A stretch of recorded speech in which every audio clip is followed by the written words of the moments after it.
We've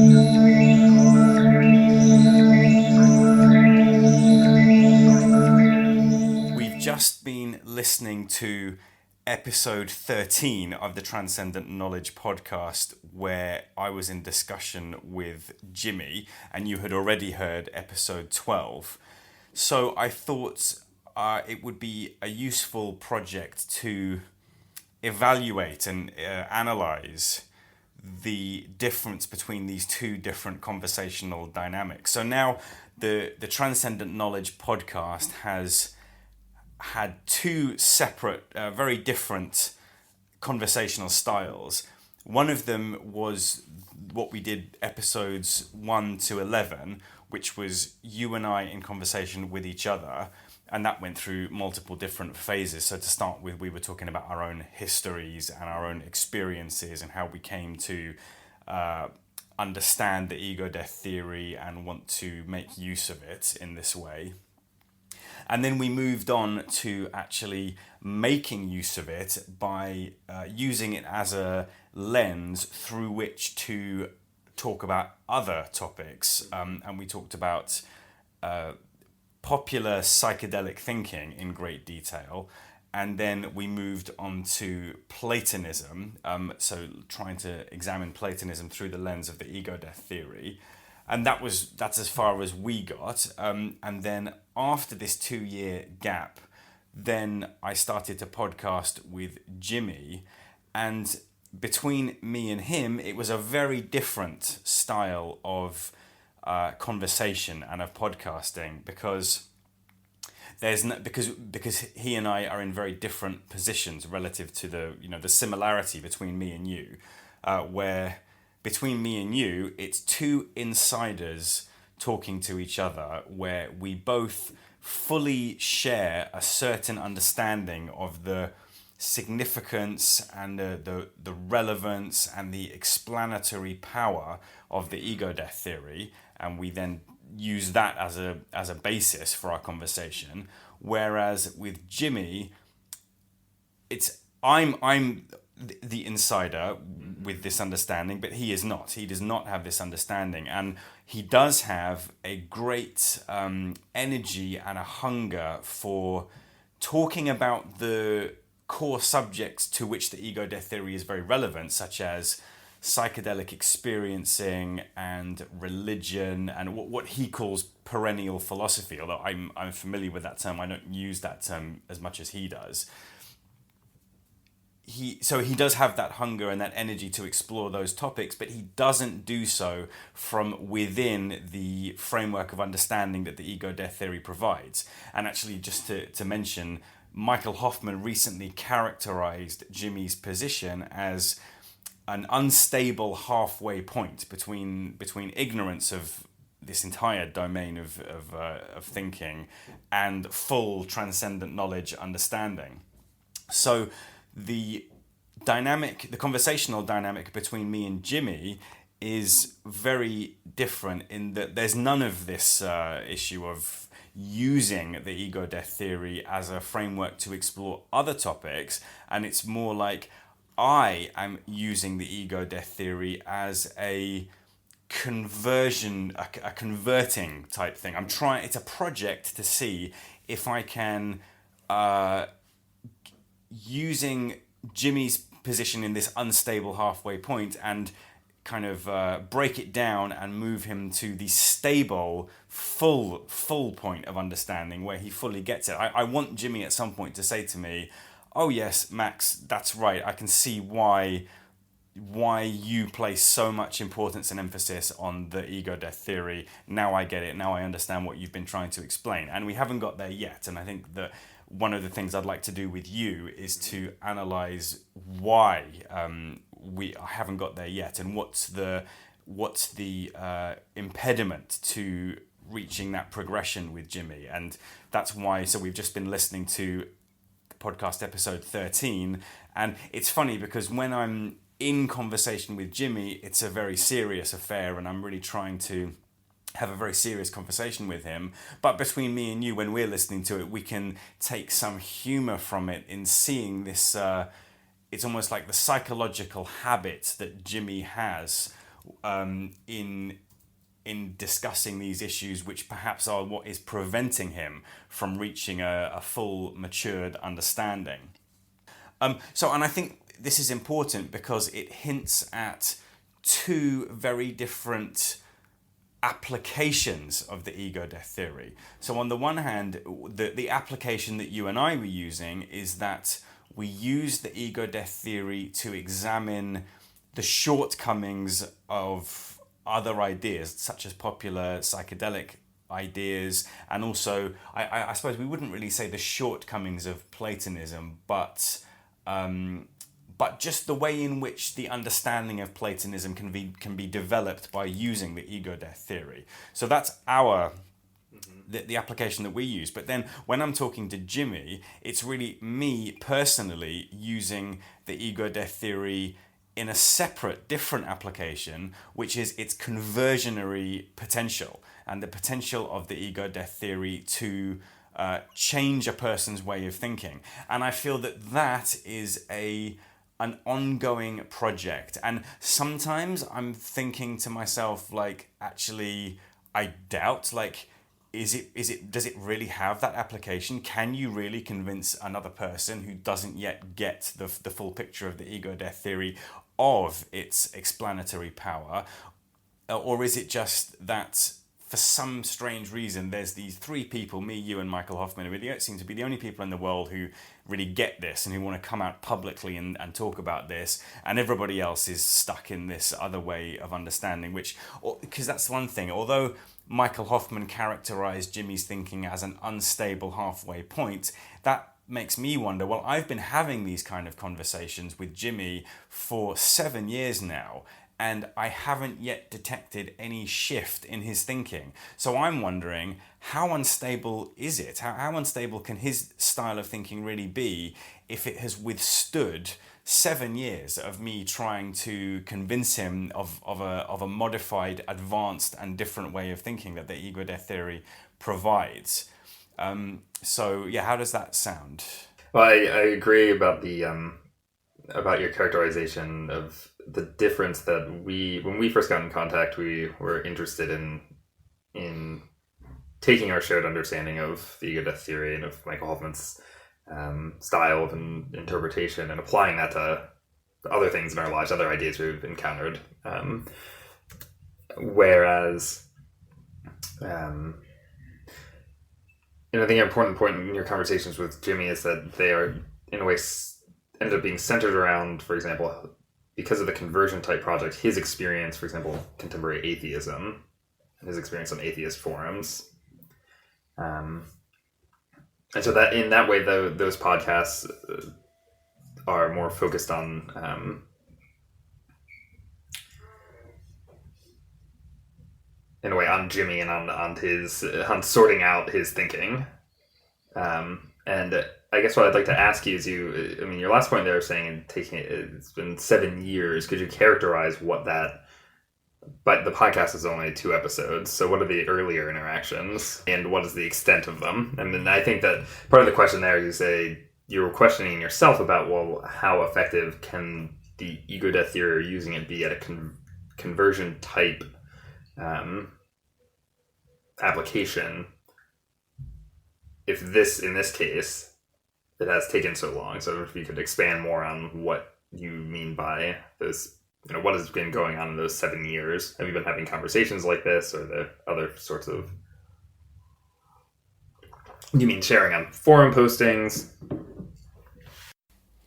Yes, it's entirely forum posting. So prior to these 2 podcast episodes, 12 and 13, my communication with Jimmy was entirely in written form. It was never spoken, via forum postings and emails, mostly forum postings. So I first encountered Jimmy on a forum called thinkatheist.com, where there were several different topics that were being discussed.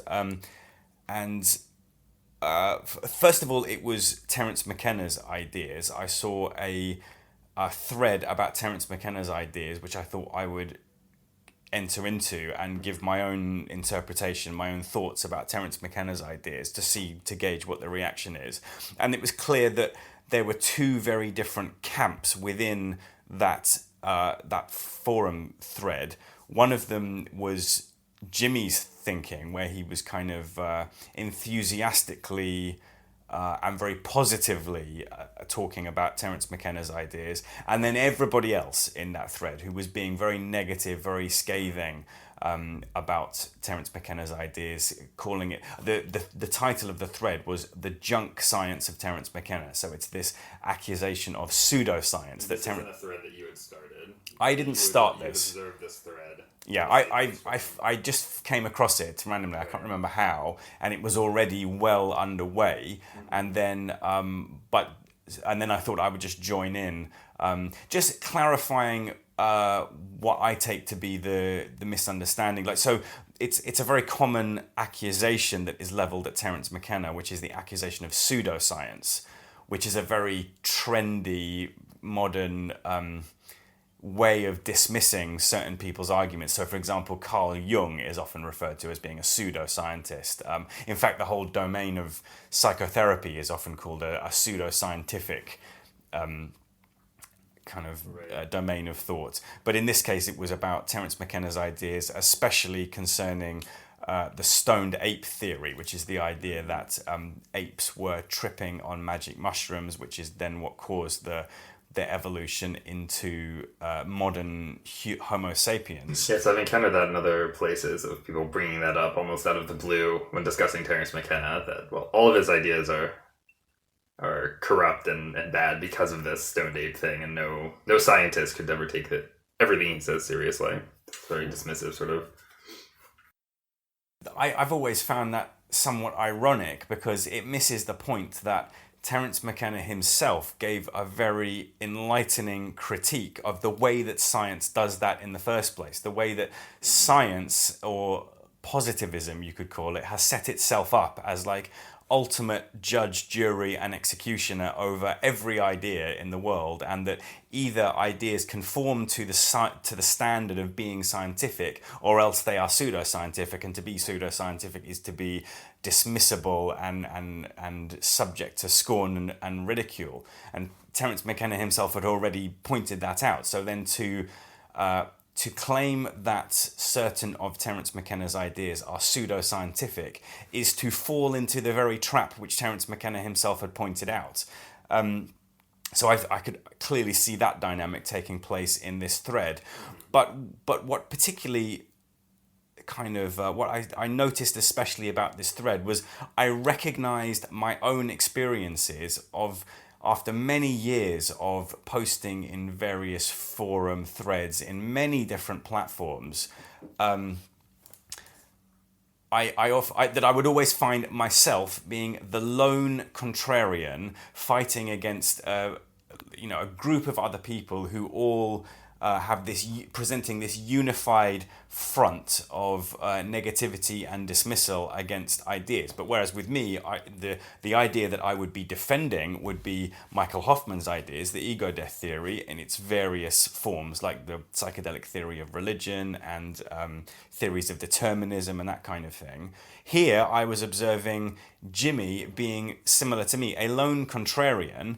But in his case, he was not talking about the ego death theory, he was defending Terence McKenna's ideas. So, for example, he was defending the stoned ape theory against the accusation that it is Lamarckist. And actually, that's something where that was a point where I felt I had to then step in and correct Jimmy's thinking on that point, because my own view is that stoned ape theory is inherently fully a Lamarckist theory. It's saying that in terms of the difference between different evolutionary theories, the difference between Lamarck's theory of evolution and Darwin's theory of evolution, the stoned ape theory is on Lamarck's side, in that it says that the evolutionary change in the organism takes place during the lifetime of a single individual organism, whereas Darwin's, which is the same as Lamarck. Lamarck said it's like a giraffe constantly stretching its head to try and pick the higher fruit up in the tree.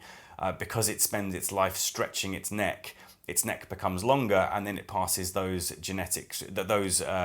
phenotypical characteristics onto its offspring, so its offspring will then have a longer neck. Whereas Darwin's theory, which is vastly more predominant and accepted in the field of science, is that it's not the change. The change doesn't occur during the life of the individual organism.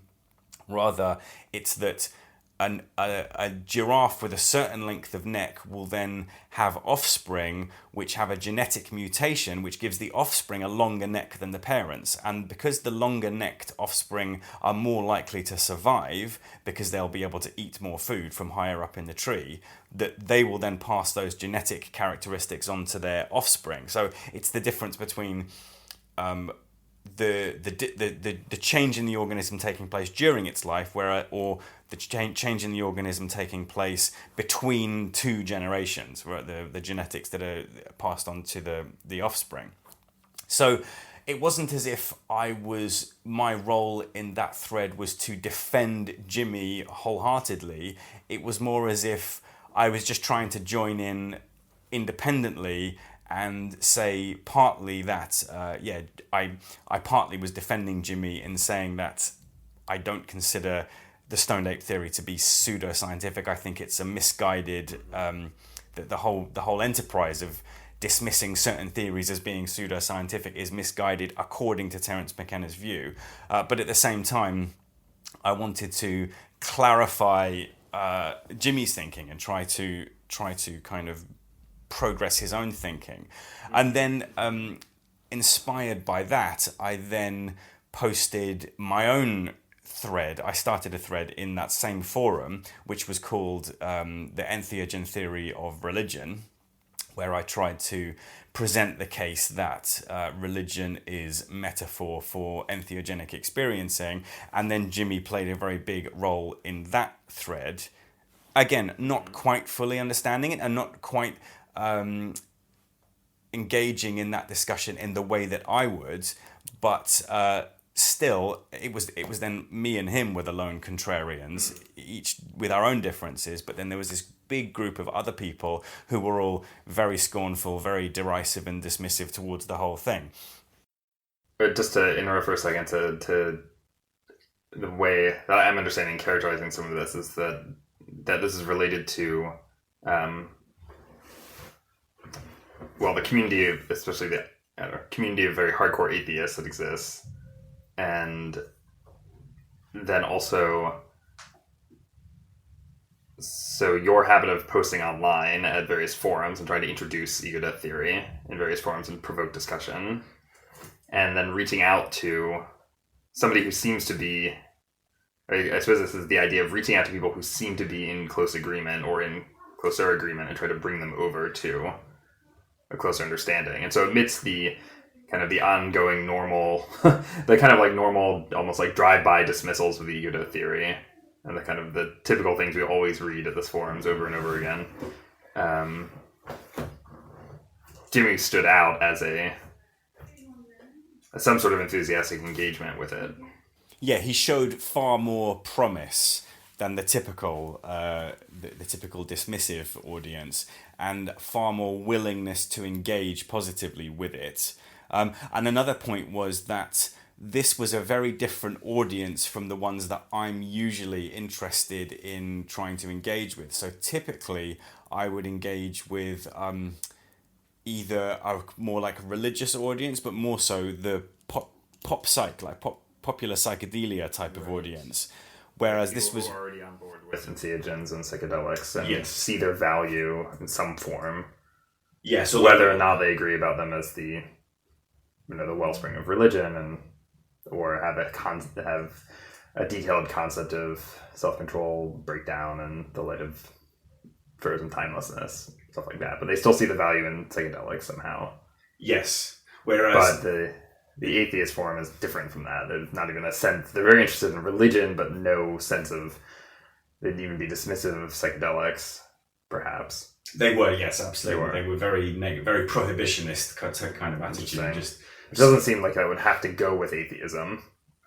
No. So it was actually quite a surprise to see that, because actually that's an attitude that comes parceled with exoteric religion as part of the way Michael Hoffman characterizes exoteric religion as being anti-drugs.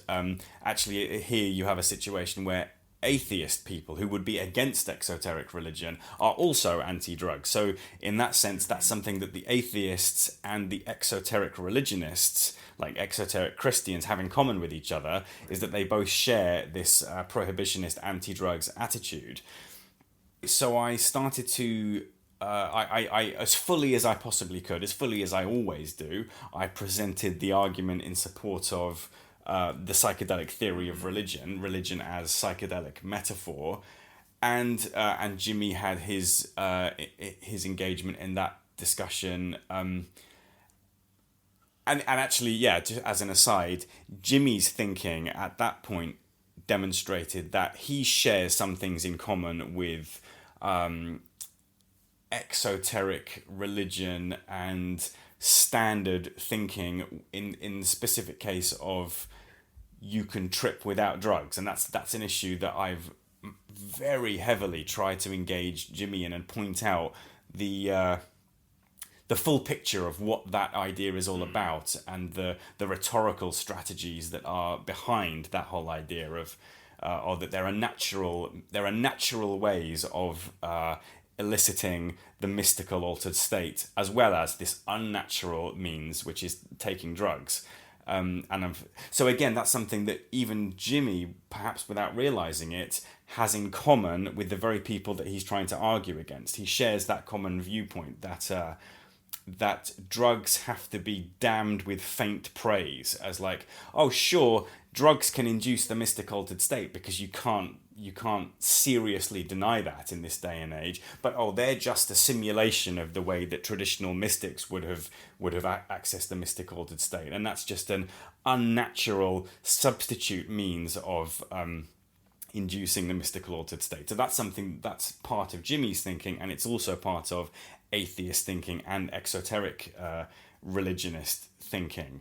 So Jimmy has this kind of, like, again, as Michael Hoffman characterized, a kind of unstable halfway point where he retains certain vestigial traces of this old way of thinking, the exotericist and atheist way of thinking, but he's also trying to push forward into this higher transcendent domain of understanding, which he calls perennial philosophy and perennialism.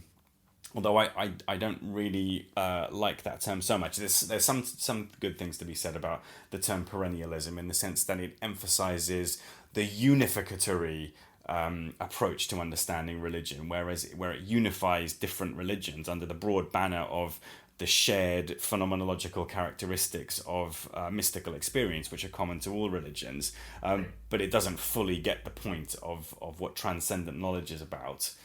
I can't cite any examples, but it strikes me that perennialists, when confronted with the idea that drugs cause mystic altered state, psychedelics cause mystic experiencing, will often fall back onto that, what you're identifying earlier in your comment there, will fall back onto the idea that, well, it's just a pseudo-imitation. Right. Like, perennialists may accept that there is a common unified state of experiencing accessible to all people, and it seems like the perennialist position, right, and that all religions are somehow the same, but they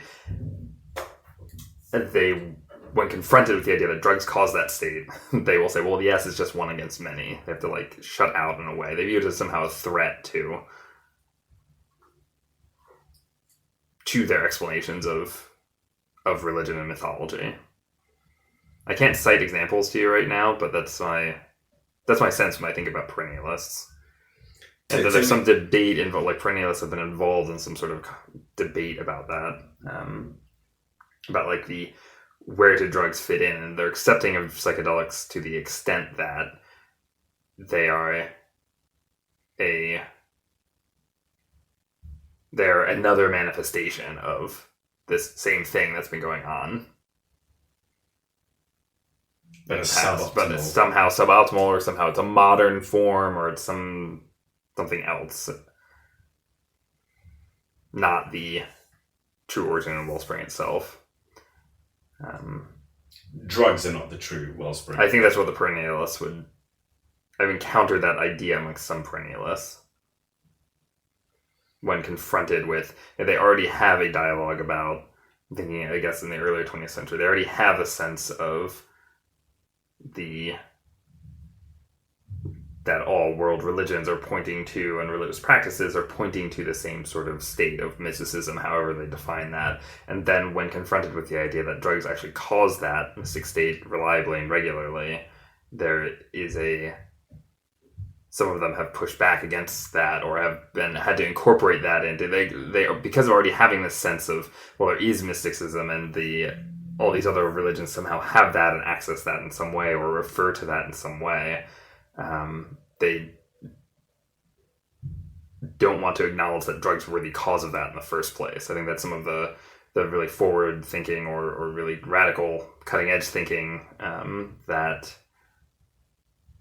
we've had to work on in the late 20th century or 21st century, of working out, well, what does it mean?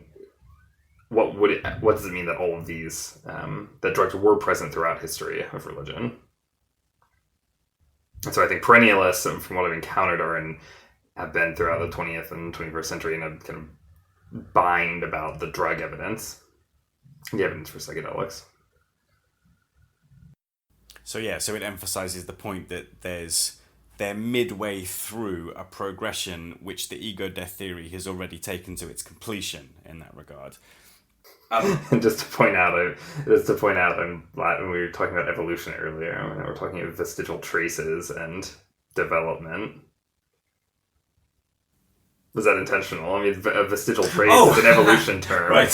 I hadn't thought about that. It's a thing left over from the earlier state of the earlier animal is no longer useful in its new evolved state. So the idea of evolution has multiple applications here. On the one hand, there's this like long historical biological thing, and then on the other hand, it's the way that a person's thinking can develop, and they both have this shared trait that certain vestigial traits can be carried forward. But so with Jimmy, that was the initial part, how the written part of our communication had first started, was on this forum thinkatheist.com, and then I essentially abandoned that. I thought I've taken that as far as I can possibly take it. That conversation has reached its full fruition, as it has done so many other times in so many other platforms and forums where I have tried to express the same ideas and then defend them, carefully and systematically. So I walked away from that, but then over the following years, Jimmy stayed in touch with me, and he made repeated attempts to contact me. He was actually asking me to go back to thinkatheist.com and continue posting in that forum, and I essentially ignored a lot of his requests to do that because of this feeling I had that it's not going to get me anywhere. I've tried that. I've done it. I've tried my evangelical converting mission in that place, and I've had the same lack of success that I have everywhere else. So I'm just going to leave that onward and move onwards and try and find other places to spread this message of the ego death theory, and perhaps try to find some people who are psychologically ready to take it on board and adopt it. But Jimmy didn't give up, and it was very intermittent over the following year. So it was 2013 when I first did the thread in thinkatheist.com, and then he found me via a variety of different places on the internet, always just nudging in and trying to engage in dialogue. Like, as I said, Jimmy has a great hunger for, in general, engaging in dialogue about these kind of issues to do with religion, perennialism, psychedelia, etc. And then very recently, about 5 months ago or something, he messaged me via Google+. It was actually via a response to her video. It was very random. Like, I found a video once where this guy was doing an interview with God, and it was a comedy thing, and he sat down for an interview with God, and the joke of it was that as soon as God revealed himself to him, much like the story of Zeus and Hera, where as soon as Zeus revealed his true form to Hera, Hera immediately evaporated or ceased to exist. Semele. Oh, Semele, right. And it was a joke kind of based on that idea that to perceive the face of God is to freak out completely. So it was this very funny video, I thought, where this guy sat down for a serious interview with God, and then there was this very trippy psychedelic visual thing of God as this huge bright light, and the guy just started screaming and freaking out, and the interview there was no formal sense of an interview. It was just a guy freaking out seeing the face of God. And I wrote as a comment under that, because to expand on this, it reminded me of an interview I had seen with the famous thinker and comedian Stephen Fry. Do you know Stephen Fry? I know his name, yes. Right, he's a very very English. He's really a symbol of the English establishment. He was a Cambridge educated, very intelligent man. He was a big comedian back in the 80s and 90s, and actor as well. Yes. But nowadays he's more of a thinker, more of an intellectual. How he presents himself. Like very recently, he published a book about Greek mythology. And I saw an interview with him where a guy, because another thing, he's also an outspoken atheist, and he's got this very typical self-righteous attitude about atheism. And a guy was interviewing him and said, when you die, if you see God, what would you say to him? And Stephen Fry's response was, this sneering anger and saying, how dare you create things like cancer and parasites that infect children's eyeballs in the third world and give people horrible suffering, and essentially an attitude of judging God for inadequacies in God's creation, saying I'm very angry at you, God, because you could have made the world a better place where everybody is happy and having a wonderful time all the time, dancing under a rainbow, but instead you create this world with all this suffering. So it's the problem of evil, the problem of suffering. It seems to be almost focused on the creationist aspect of God, or the God of the Book of Genesis at the very beginning of it. Yes, God as creator of the world, and God as being responsible for the way that God is now. So it was an opportunity for Stephen Fry to get on his atheist soapbox and start saying that if God does exist, then God must be bad because God created such a bad world with so much suffering. And so when I saw this comedy thing about this guy doing an interview with God and immediately freaking out, my first thought was, yeah, that's what Stephen Fry didn't get right. That if you really did encounter God, would you really be in such a position of self-assuredness and ego, strength of ego, that you would be able to sit there looking down on God and criticizing him for doing a bad job of creating the world? Actually, it would be more likely that when you see the face of God for the first time upon death, you would freak out. You would be so overwhelmed with the terror and the glory of seeing the face of God that you would fall to pieces. And so I wrote under this comedy video, this is brilliant. This is what Stephen Fry just doesn't get about the experience of perceiving the face of God. And that was years ago, actually. But then for some reason, many years later, 5 months ago, Jimmy had somehow come across that video and come across my comment underneath it. And he then used that as an opportunity to reinitiate contact with me. And one priceless thing that he said to me was that he would really love to record a podcast episode with me. And that was golden, because there'd actually been, one other instance about a year ago where I had seen a potential opportunity to get back into podcasting via a guy that I know from the pop psychedelia community. He's actually one of the guys who organizes the Breaking Convention conference, who had said to me, he'd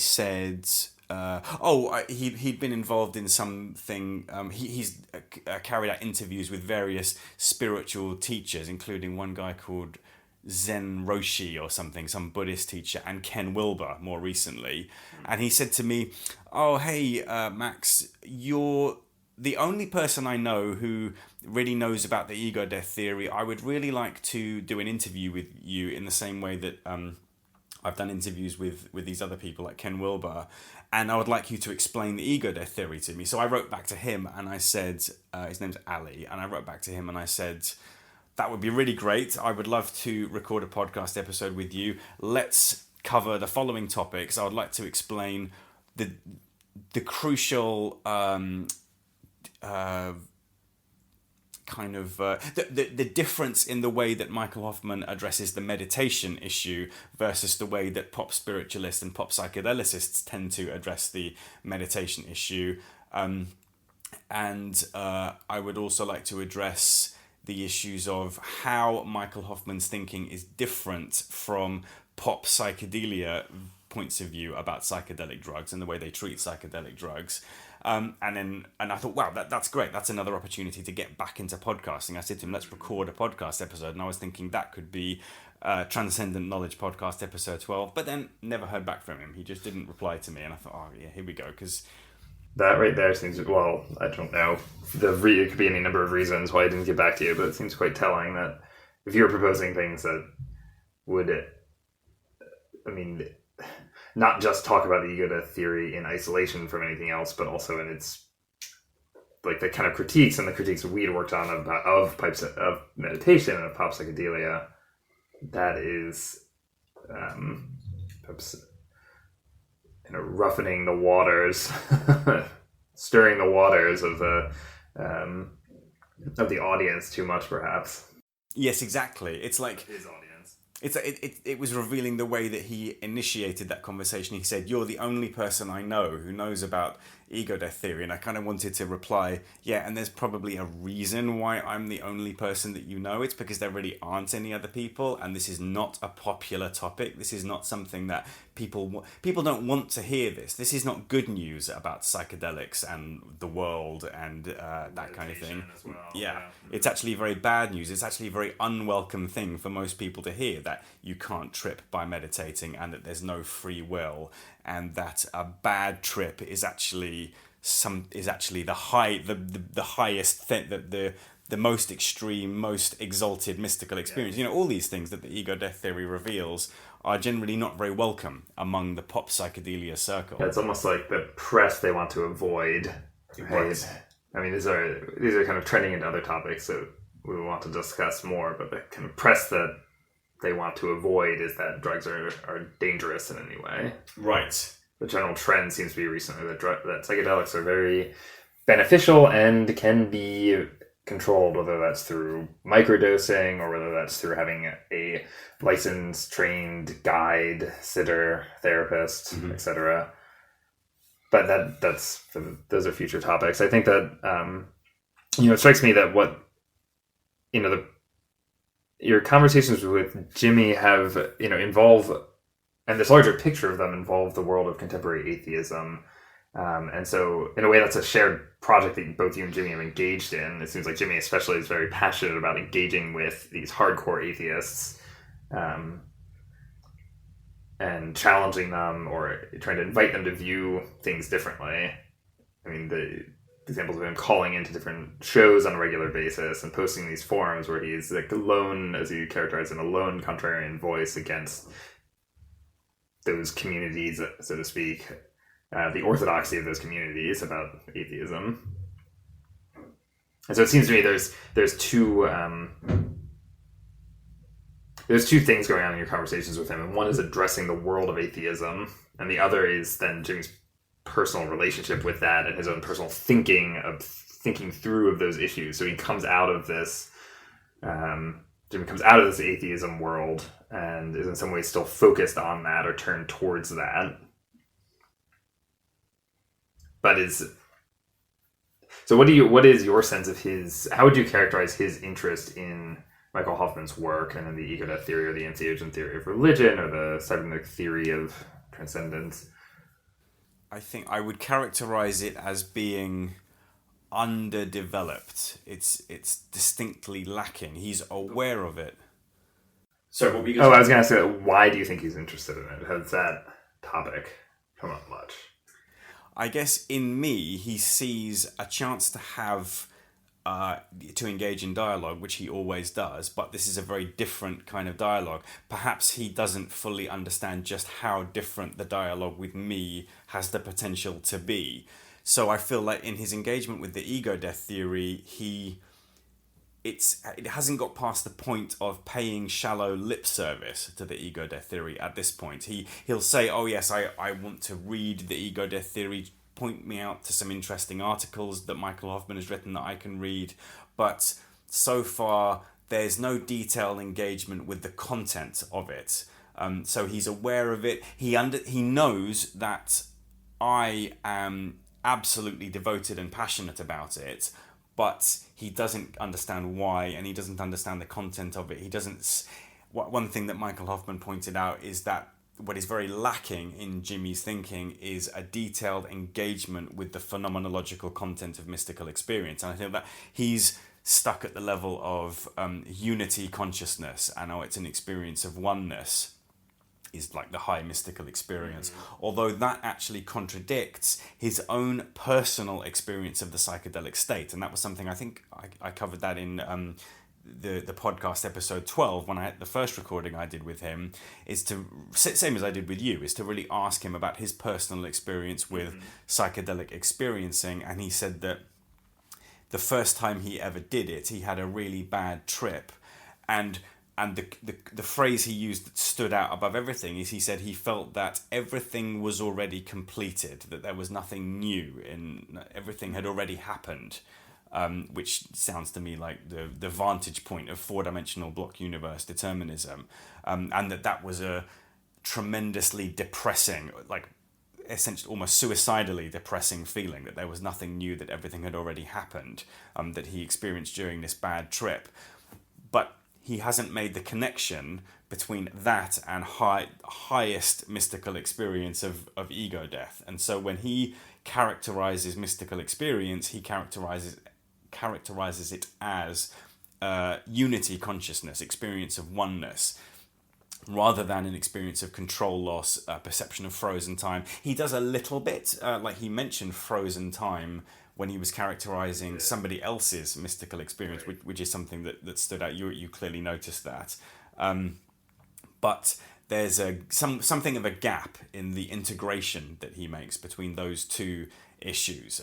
On the one hand, high mystical experience, and on the other hand, psychedelic experiencing and his own psychedelic experiencing. So these are all gaps that over time I'm hoping to fill with him. And I think that really brings us through to our mutual recognition of what the conversational dynamic is like between me and him. When I'm trying to, I have all the patience in the world for him. And he said, just in a recent email to me, he said, all we've got is time. Like, let's just carry on doing this. And that's very much my focus, my approach on this is, this may never happen, it may never work, it may never progress, but hey, let's just spend loads of time, loads of recordings, emails, trying to meet each other in the middle of what the way he thinks, the way I think, and how they can be reconciled with each other. So, and I think recording that and making that public is worthwhile, regardless of the outcome. I think it's worthwhile to kind of show in a way your framework and approach interacting with his framework and approach, and to see how those dynamics play out. I think is worthwhile. Yeah, for people to observe. Because, I mean, in a broader sense, it's kind of like there's a certain inherent lack of direction in this whole project anyway. Nobody has given me and you a set of rules about what to do with the ego death theory, and we have to essentially make up the rules as we go along. So I've struggled with the issue of, well, what do? I could just carry on recording with you, doing the project of analysis that I've been doing with you. I could do this conversionary thing with Jimmy, or I could just record solo. I don't really know. All I know is that I'm somewhat innately driven to broadcast and to make podcasts, and I just need something to fill up the podcast. And he seems to be a very good opportunity to just do some podcasting and get my voice onto YouTube. And he certainly gives me ample opportunity to create conversations. But on the other hand, it seems like there's a possible way that this could progress, and then if it doesn't progress in that way, that would be something of a failure. If I am completely unable to ever convince him that the ego death theory is a better way of understanding religion and tripping than the way he currently understands it, then I guess I would have failed in my my exegesis with him. So, but I'm trying very hard, and I'm mentally exploring like the different avenues that I could take, the different ways I could play it. And I think there's two things, like two parts of that conversational dynamic is, on the one hand, I just want to be really patient with him and allow him to explain to me what Alan Watts has said, what Vladimir Lossky has said, what this person and that person, and all these different people that he has encountered in his... he describes himself as an autodidact of religion. He's obviously spent a lot of time looking into the world of different people's thinking about religion and tripping. And I want to give him, he obviously likes to explain that to me, and so I want to give him the time and the space to do that. But on the other hand, I'm not really that interested in what all these different people are saying, because I either haven't heard of them, but their thoughts are not so striking and revelatory to me, or I've already heard of them and I know what they say. I am crucially interested in what he thinks, and that's something I think you and I should talk about. Is I try to find out what he thinks, and it almost seems like he's either unwilling or he finds it difficult to tell me what he thinks. He would much rather tell me what Alan Watts thinks or Vladimir Lossky thinks. But and the really point that kind of comes through to me of listening to the podcast episode 12 and 13 is, I tried so hard for such a long time to ask him what he thinks about the historicity of Jesus and what he thinks about is the meaning of the crucifixion and resurrection of Jesus. And I have to say, I still don't know. And I'm not even sure that he knows what he really thinks. And while most of the time he comes across that he's essentially a literalist historicist, and he thinks that there was a person called Jesus who died and was resurrected, who died and in some vague sense was resurrected, whether that was a spiritual resurrection or he didn't really fully die, and he kind of, his heart was still beating when he came off the cross. Jimmy doesn't want to be a supernaturalist. He doesn't want to say that he was that there was a genuine case of a dead body coming back to life, because that sounds absurd to him. But there's some element of indecision and not quite knowing what he really thinks, what he really makes of the story of the crucifixion and resurrection. And I have really pushed. I think that was one of the main projects of the last two podcasts, was to try to find out exactly what he thinks when he's pushed right down to it, right down to the wire, about how he interprets the story of Jesus' crucifixion. That I guess I could use the word instability, which was Michael Hoffman's term, that he doesn't know what he thinks, and there's some room for maneuver there, and there's a potential avenue of developing his thinking along that line. But what I've decided, especially towards the end of Transcendent of the podcast episode 13, and I've said this to him, is that I think that as a focal point, as a point of trying to bring all these diverse thinkers and ideas into a clear central focus, is to concentrate on how he characterizes the difference between exoteric religion and esoteric religion, and how I characterize that difference, and try to kind of get on the same page as that. So I guess that's my latest thinking about a potential way forward for our dialogue, is to really kind of try to pin down what he understands, because he's clearly very familiar with the term esoteric and exoteric, but I want to really see what he tells me he understands by that, because obviously, as you and I know, if we get to the bottom of that issue, we ought also to get to the bottom of what he thinks about Jesus' crucifixion and resurrection. In other words, does he have an esoteric understanding of the crucifixion story or an exoteric understanding of the crucifixion story? It occurred to me while listening to the episodes, and then coming back to me while we're talking, that another topic to bring up or make more explicit is that whether intentionally, like whether or not we intentionally studied it, I think that by studied this topic in particular, it's somehow isolated from the rest of Michael's writings. But nonetheless, it comes along. I think with studying a lot of Michael's writings is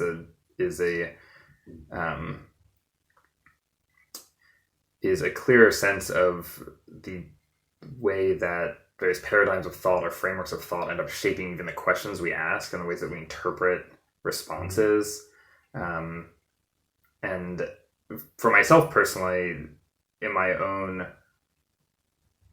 encountering with the ego death theory and then coming to agree with its framework, basically, or view it as a working framework, involved that learning about paradigms and frameworks of knowledge in itself. And so that could be a possible way forward as well, and encouraging that to recognize how, to even recognize some of the limits of debate. So, for example, in the specifics of the atheism community, this kind of their focus on creedal declarations, and this is something you were bringing up, how it puts them into, they're just focused on questions of epistemology, and it seems to be even primarily epistemology, also metaphysics in there, and that in fact and Jimmy seemed to be latching onto that a bit, that like the ego death theory framework, for example, is a third alternative, and it strikes me that there's more potential there in terms of, or that this is a key aspect also of how do people come over to a new framework, is in fact involves also, at least in the ego death theory style, involves like thinking through how frameworks work in the first place and how paradigms work in the first place. Like I experienced when I took some time, inspired by Michael's writings, to study the Kuhn's theory of scientific revolutions and then the Paul Thagard books as well, I experienced a great kind of what I felt was like a leap in thinking, or leap in leap in understanding or ability to characterize different positions and see their limits more, and see how how even basic definitional phrases, or how basic definitions of religion, of psychedelics, of free will, etc., are oftentimes bound up, and often are bound up in larger frameworks of assumptions. And so what I'm trying to bring up is the value of making that explicit, the value of making the different frameworks and assumption sets explicit in some way. In conversation with Jimmy. Yes. Right. So to highlight to his awareness the importance of being conscious of explanatory paradigms and frameworks. Is that what you're saying? Yes, and that there are competing explanatory frameworks and paradigms that work at even a larger level than the specific questions of, is perennialism the case or not, or is atheism the case or not, or is the supernatural versus kind of more rationalizing explanations for Jesus, the crucifixion and resurrection. I think this is what you're getting at, but I wonder if there's a value in kind of like in a way, like supercharging that and putting that into, I guess, like bringing more to the fore the way the theories of paradigm conversion in the first place. Right. Because this acts as in my own experience, for example, this acted as both a sense of sorting, a greater ability in sorting out these sorts of questions, and as a way of grasping my own experience of change, say, within the altered state, as a switch of paradigms, right? The switch from an egoic paradigm to a deterministic, so to speak, or eternalist, from possibilism to eternalism. It kind of had a multi-level approach there. It worked both for my own personal experiencing and also in the world of sorting through concepts and semantics and things like that. Clarify that more as a... What I think I understand you're saying is Jimmy needs to be more aware of the kind of issues that Kuhn and Thagard bring up. That was extremely helpful to me. Right. Yes. And I think I see a great disjunction or a great difference between... in my own thinking and self between kind of exploring those concepts more thoroughly, and from before that and after that. That was kind of a watershed moment. And I think, too, there's, some of Michael's writings were important there as well in characterizing theory development. How does theory work? How does his theorizing work? So yeah, that's a more advanced level of conversation than I have so far been having with Jimmy, involving the ideas of paradigm conversion and how that works, upgrading of mental world models, upgrading of explanatory frameworks. And I bring it up because thinking in that way in terms of explanatory frameworks and explanatory models, as I said, was very important for me and helped a lot. Or helped, I don't know, it made it helped me to focus on it helped me to see a lot of the topics and questions in a almost like maybe the analogy of it helped me to see them kind of more from the outside, so to speak. And I'm drawing an analogy here with like loose cognition, meta perception. Mm-hmm. It felt like concentrating or learning about the Kuhn-Thagard general theorizing aspect felt like or is analogous to that sense of stepping back and viewing perception itself. Right. And so it seemed to me for a long time there's been a link between psychedelic loose cognition and these various models of paradigm conversion. And how does paradigm conversion work? How does this deep structural change work? So again, I mean, this partly links to having a more in-depth discussion with Jimmy about the phenomenology of the mystic altered state and how it works to create this meta-perceptive point of view. I think that would also be beneficial because of your point about my sense from listening to him talk about his interactions with atheists, for example, is that this focus, and for example, in the episode 13 about when you call into these shows, I'm not familiar with this, when you call into these shows, you have to declare whether you're a theist or an atheist. Yes. This struck me as this is like a creedal declaration. This is almost like an inverse of being like, are you a Christian or not, sort of thing. Are you, right. Do you declare to follow, the Nicene Creed or whatever, or the fundamentalist propositions? This struck me as like an inverse of that, but it seems to be the pressure cooker of the situation of like, are you a theist or not? And Jimmy's trying to say I'm neither, or whatever. This whole structuring. But the larger point here is this structuring around the declarations of what do you believe and what are your metaphysics, like what do you believe and how do you know it, the epistemology, and what do you believe in God, etc. It struck me that this seems like a major structuring of a lot of Jimmy's worldview or way of talking and thinking about these topics that you were, I think, very helpfully bringing up or trying to introduce into the conversation. That what we're interested in here is the phenomenology of experience and the distinction between the phenomenology of the ordinary state of consciousness versus the altered state of psychedelics, which we also say is the mystic altered state. And so I think that the theories of paradigm conversion, for example, rely upon or can be. Maybe not rely upon, this is not... But I brought this up because I brought up the phenomenology aspect because I think that it is... Because I think that there's a relation between the two. And I'm stumbling over this and I should probably edit this, but I think that the phenomenology is a good path forward into that. You think... Sorry, say that again? I think that phenomenology is a good path forward into then thinking about...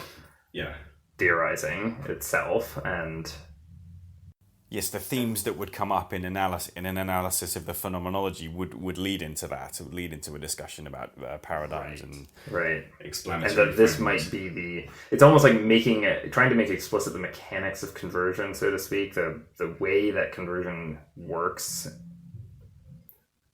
is an aid to having the conversion actually happen. Right. and recognizing that in other writings and other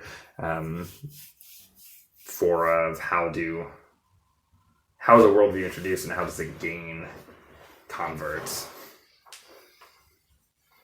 I mean, I feel like I think that a lot of our work in the past podcasts, for examples, involved that, drew upon that very heavily, that we have a style that is a style of thinking that is very attuned to or aware of or interested in making explicit the limits and the kind of the shape of, when we're saying the shape of like pop psychedelia, for example, or the shape of Platonism. Does that make it, am I being clear here? Is there more that I could explain on that position? Like what we're doing is helpful in kind of illuminating a path forward, because this project with Jimmy is clearly going to continue, and it's been something of a struggle for me to really think of a clear path ahead. And I think, so on the one hand, I had this idea of discussing exotericism and esotericism, but this is clarifying really what the underlying mechanics of this discussion are.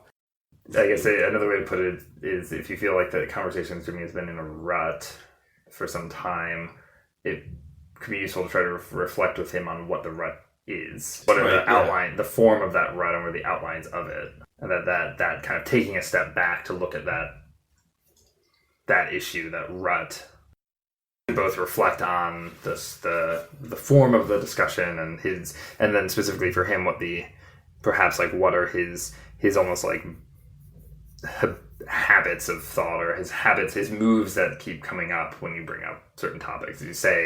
You voice some frustration or just still uncertainty on this question of what does he think about the crucifixion, resurrection, and then when you ask him something straight, kind of directly on what do you think about this topic, you often encounter, for example, with him in particular, a lot of citations of other people. Yes. That's a major dynamic that I brought that into the conversation with him, and his response was to bring up another citation. Like, yeah, the way his thinking works is clearly he wants to always be referencing other writers, and I keep trying to bring it back to what he thinks. But I think so that there's two competing issues here. On the one hand, I want to know what different subjects that I can bring up with him. So for example, there was a subject that we covered in our discussions, our written discussions, that hasn't yet come up in any deep way in our conversation, our audio conversation, which is the idea of can you trip without drugs, yes or no?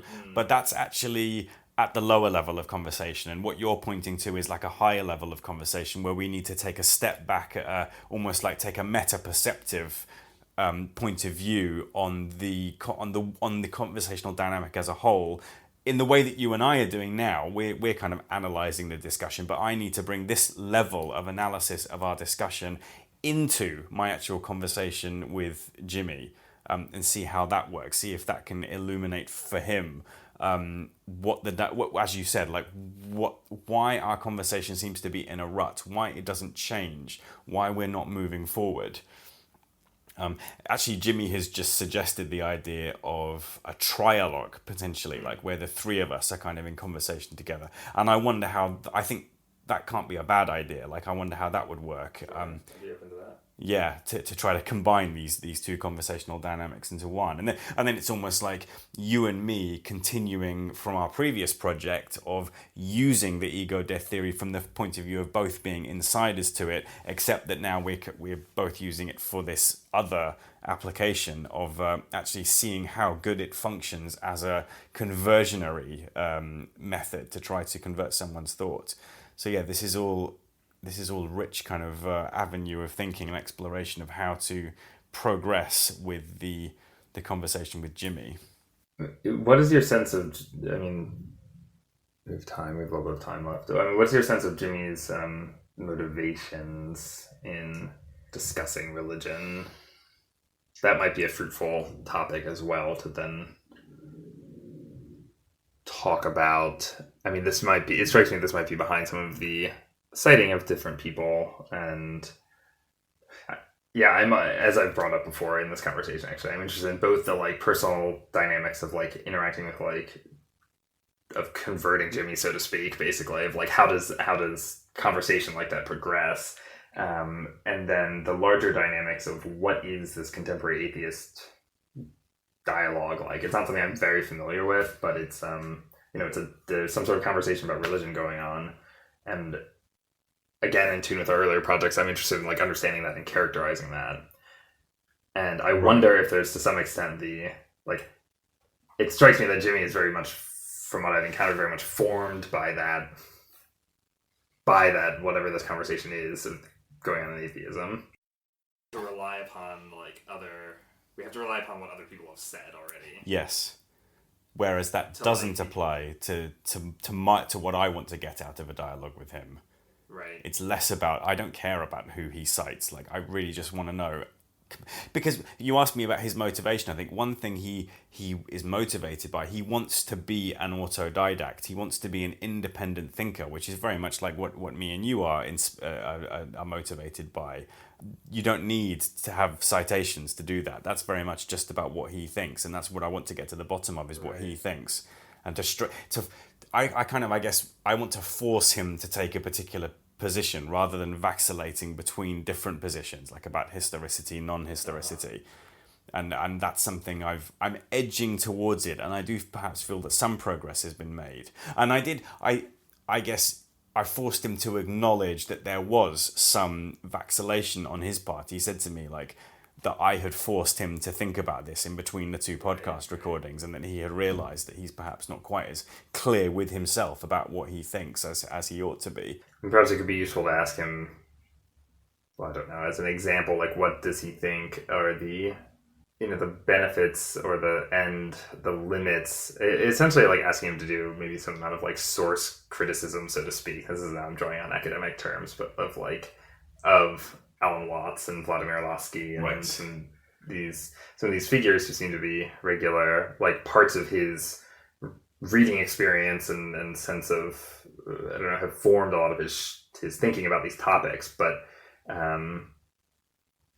so that could be a way forward too, in terms of thinking through these people. I mean, my sense, I haven't read, for example, like much Vladimir Lasky, but it sounds like a lot of, from what I've gathered from, I'd actually never heard of him until Jimmy introduced him, so it seems quite an interesting figure. But what I looked up about him is that he's a Russian Orthodox theologian, and so it seemed like Jimmy's comments about early Christian, essentially Eastern Orthodoxy and what are you saying, theoria, seems to almost come directly from Vladimir Lasky.